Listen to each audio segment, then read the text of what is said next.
Так, бисмилля, алхамдулилля. Азыр мен ең жакшы, ең зарыл китеп тууралуу маалымат бергим келди. Ким өзүнө ыра көргөндө башка бирөөгө ыра көрмөйүнчө иман толук болбойт деп хадисте келет. Ошого мен өзүмө эмнени жакшы көрсөм, башкаларга да мен сунушташым керек. Пайгамбарыбыз саллаллаху алейхи вассалам айткан бир хадисинде силер имандуу болмоюнча бешикке кирбейсиңер деген, кире албайсыңар деген. Башкача айтканда, иманы жок адам бешикке кирбейт.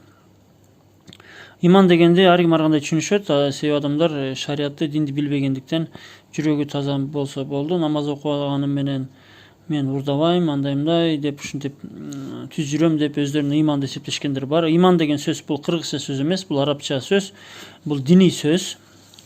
Ошого иманды билип алышыбыз керек. Иман бул биз ойлогон бир нерсе эмес, өзүнүн эрежелери бар. Бул китепти которгон Алайч Сейитбеков. Биякта Фейсбукта көрсөтүп коеюн. Ошо Алайчы агабыздан Алла ыраазы болсун. Өтө сонун китептер которот да. Жакшы, Алла ушундай которгон байкелерибиз көп болсун, дамлаларыбыз. Так, имандын да бир хадисте келет, имандын 60тан ашык бутагы бар дейт, да башка хадисте 70тен ашык бутагы бар дейт да. Мынакей 70тен ашык бутагы бар, башка хадисте 60тан деп келет да. Ошо эң жогоркусу бул ла иляха иллаллах деп күбөлүк берүү дейт. Эң төмөнкүсү бул жолдогу жаткан зыян нерсени алып коюу. Уяттуулук да имандын бир бутагы дейт да. Демек карагыла, уяттуулук бул как раз мындай убакыт неме айтылып калды, жакшы айтылып калды. Бизде көптөгөн кыздар жандай ыржаңдап жаржайып интернетте жүрүшөт да, уялбай дегендейчи. Ошол уяттуулукту ким жоготсо, иманын да жоготот да. Мынакей далил. Так, биз иман десе бир-эки нерсени эле түшүнүп албашыбыз керек да. Бутактары көп да. Көп. Ошого мен санап кетейин азыр. Бул китепти сөз алып окуңуздар, сөз түрдө иманыңыздар толук болуш үчүн, толуктап алыш үчүн, билип алыш үчүн. Окуп кетейин. Мынакей имандын биринчи бутагы кийинкиси пайгамбарларга ишенүү, периштелерге ишенүү, китептерге ишенүү, кыямат күнгө ишенүү, тагдырга ишенүү, Алла Тааланы жакшы көрүү, Алланы зикир кылуу, Аллага шүгүр кылуу, Алла Тааладан коркуу, Аллах үчүн ыйлоо, Аллах Тааладан үмүт кылуу, Аллага дуа кылуу, Аллага тоокел кылуу, Алланын жакшылыктарын эстеп мактоо айтуу, Алла Тааланын тынчтыгы жана Аллахтын пайгамбарыбызды сүйүү, илим алуу, илим таратуу, ыкластуулук, ыхлас. Бул ар бир нерсени Алланын ыраазылыгы үчүн кылуу. Бул өтө маанилүү, эң зарыл маселе ыхластуулук. Бизде көбүнчө жанагы ысырап бидат тойлор Аллах үчүн болбойт да, ошо элми дейт деп болот да. Ошо ал ширк, чоң күнөө.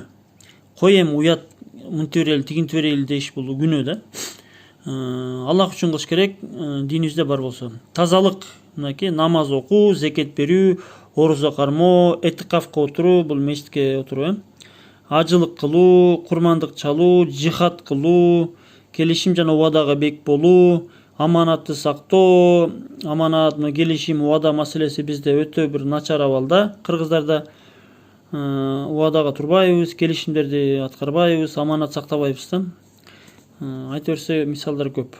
Тилди сактоо, мынакей көздү сактоо, колду арамдан сактоо, тамакты арамдан сактоо, дене мүчөлөрдү арамдан сактоо, кийинүү, көрө албастыктан сактануу дейт мынакей. Ошо айтып санап кетип аткан ар бири биздин иманыбызды бир бутактары да. Так, башкаларга зыян берүүдөн сактануу, керексиз сөздөн алыс болуу, мал мүлктү туура пайдалануу, тобо кылуу, уяттуулук, жакшы мүнөз, меримдүүлүк, кечиримдүүлүк, адилеттүүлүк, каниеттүүлүк, иман, кичипейилдүүлүк, сабырдуулук, жакшы ишине сүйүнүп, жаман ишке өкүнүү. Ушул маселеде да биз алсызбыз. Мисалы үчүн күнөө иштерде уялбай сыймыктанабыз да. Сыймыктанабыз. Себеби динден түшүнүгүбүз жок, тозок бейишти билбейбиз, күнөөлөр билбейбиз, кайдыгербиз. Жакшы ишке сүйүнүү, жаман ишке өкүнүү. Бизде тескерисинче болуп калган да. Жакшы ишти айтсаң ойчу дейт да. Жамаат менен бирге болуу да имандын бир бутагы экен. Башчыга баш ийүү, дават кылуу, арыздашкандарды жараштыруу, элдештирүү, бул да жакшы маселе экен. Адвокат катары ушул маселелерди аткарсак болот. Мусулмандардын айыбын жашырышыбыз керек. Бирөөнүн чукубайчы. Өлүмдү көп эстөө жана үмүткө алданбоо дейт да. Узун көп жашайм деп мындай үмүткө алданбаш керек. Өлүмдү көп эстөө бул да имандын бир бутагы экен. Кызгануу, мынакей аялың кызгануу, карындашың кызың кызгануу дегенде, диниңди кызгануу дегендейчи. Так, ата энени сыйлоо, туугандар менен карым-катнашта болуу, кошунага жакшы мамиле кылуу, конокту сыйлоо, улууга урмат, кичүүгө ызат. Себеби хадисте келет, ким бизден улууларды сыйлабаса, ал бизден эмес деген да. Хадисте келет, кызматчыга жакшы мамиле кылуу, атанын баласынын алдында милдети дейт. Бул да имандын бутактарына кирет экен. Күйөөнүн аялынын алдында милдети, күйөөсү ыраазы болбосо бешке кирбейт деп хадисте келет. Аялдын күйөөсүнүн алдында милдеттери, силердин эң жакшыңар үй бүлөңөргө жакшы мамиле кылгандар, саламга алейк алуу, түш көргөн адамга жакшы тилек айтуу, яркамукаллах деп айтуу, бейтаптан кабар алуу, жаназага туруу, өзүнө каалаган жакшылыкты башкаларга каалоо, жол тазалоо. 70 бутакты окуп чыктым. Бул өтө маанилүү. Ошон үчүн бул китепти алып окуңуздар сөзсүз түрдө. Ар бири хадистер менен далилденген. Жөнөкөй эле сөздөр эмес да. Иман менен бейишке кирем деген адамдар мына имандын бутактарын сөз билип алыш керек.